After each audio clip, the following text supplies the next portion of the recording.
Good morning students. आज हम पेशीय ऊतक के बारे में पढ़ने वाले हैं। ठीक है, पेशीय ऊतक के बारे में देखिए, यह ऊतक हमारे शरीर में गति के लिए उत्तरदायी है। जो जैसे हम किसी प्रकार का मोशन करते हैं, गति करते हैं, जैसे चलते हैं, फिरते हैं, इधर उधर हाथ हिलाते हैं, कोई भी मोशन यानी गति करने के लिए ये पेशीय ऊतक हमारे काम आते हैं, ये हम कह सकते हैं। समझ में आ गया? अब इसमें और देखते हैं।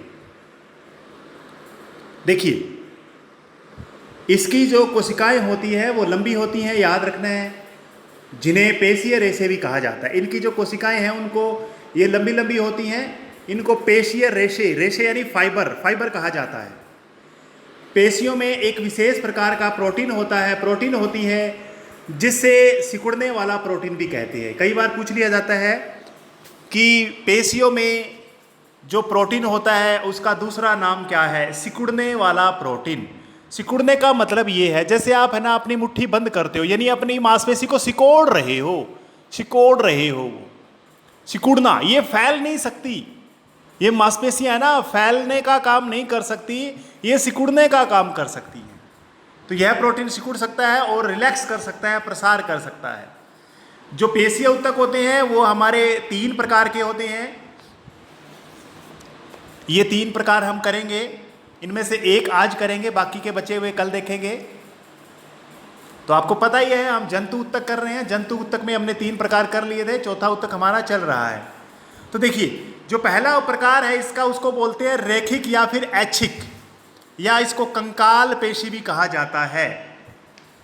देखिए, इसका नाम रेखिक क्यों है, ऐच्छिक क्यों है, कंकाल क्यों है? ये सारी एक प्रकार है। ये पहला टाइप है किसका? पेशीय ऊतक का। अब देखेंगे, इन पेशियों को ऐच्छिक इसलिए कहा जाता है क्योंकि इनको हम अपने इच्छा अनुसार जरूरत पड़ने पर गति करा सकते हैं। जैसे हाथ को इधर करवाना है, टांगों द्वारा इधर उधर चलना है, अपने मर्जी से इनको रोक भी सकते हैं। मांसपेशियां जो है, जैसे हाथ को ऊपर नीचे करना चाहते हो, घुमाना चाहते हो, तो या कोई पत्थर फेंकना चाहते हो मांसपेशियों के जरिए, तो ये मांसपेशी अपनी इच्छा के ऊपर निर्भर करती हैं। तो इसलिए हम इनको ऐच्छिक भी कहते हैं। कंकाली क्यों कहते हैं इनको? इन पेशियों को कंकाली इसलिए कहा जाता है क्योंकि ये अधिकतर हड्डियों से जुड़ी होती है, हड्डियों से जुड़ी होती है और शरीर को की गति में सहायक है। आपको पता है शरीर की हड्डियों से ये जुड़ी होती है।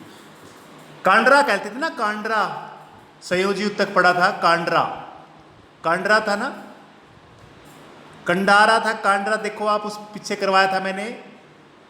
तो वो जो मांसपेशी को हड्डी से जोड़ता है ना।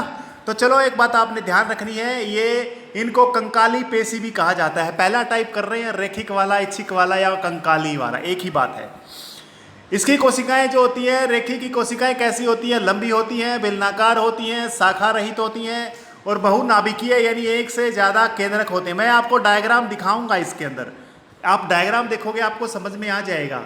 ये पेशियां हल्के और गहरे रंग की धारियों की तरह दिखाई देती हैं। अब देखिए, ये बिल्कुल इजी है, आराम से तुम याद कर सकते हो। चलो मैं इस पेशी को दिखाता हूं आपको।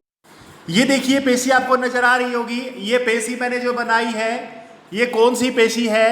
ये पेशी है बच्चों जो रेखिक बोल सकते हैं, इसको ऐच्छिक बोल सकते हैं, या कंकाल पेशी बोल सकते हैं।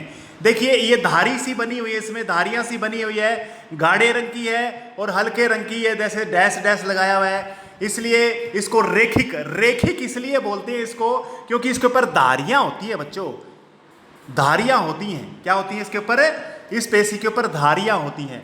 और इसमें देखो न्यूक्लियस मैंने बनाए हुए हैं, एक से ज्यादा केंद्रक होते हैं इसमें समझ में आ गया होगा। आसान सा है, ये बिल्कुल इजी है। तो आज हमने एक टाइप कर लिया है पेशी ऊतक का। ठीक है, पेशी ऊतक, पेशियों, मांसपेशी की बात हम करेंगे एक तरह से, वही हम इसके अंदर कर रहे हैं। बिल्कुल आसान है। ये सारी जो तीनों पेशियां हैं, इन तीनों पेशियों के बारे में ये बताया गया है। लेकिन आज हमने एक पेशी कर ली है, रेखिक या फिर ऐच्छिक या फिर कंकाल पेशी, एक ही नाम है। ठीक है, तो ये पेशियां हल्के और गहरे रंग की धारियों की तरह दिखाई देती हैं। मतलब इसलिए इसको धारीदार बोल सकते हैं, धारी वाली, धारीदार कह सकते हो, जो मैंने आपको डायग्राम में दिखाया था। आशा करता हूं समझ में आ गया होगा। Thank you.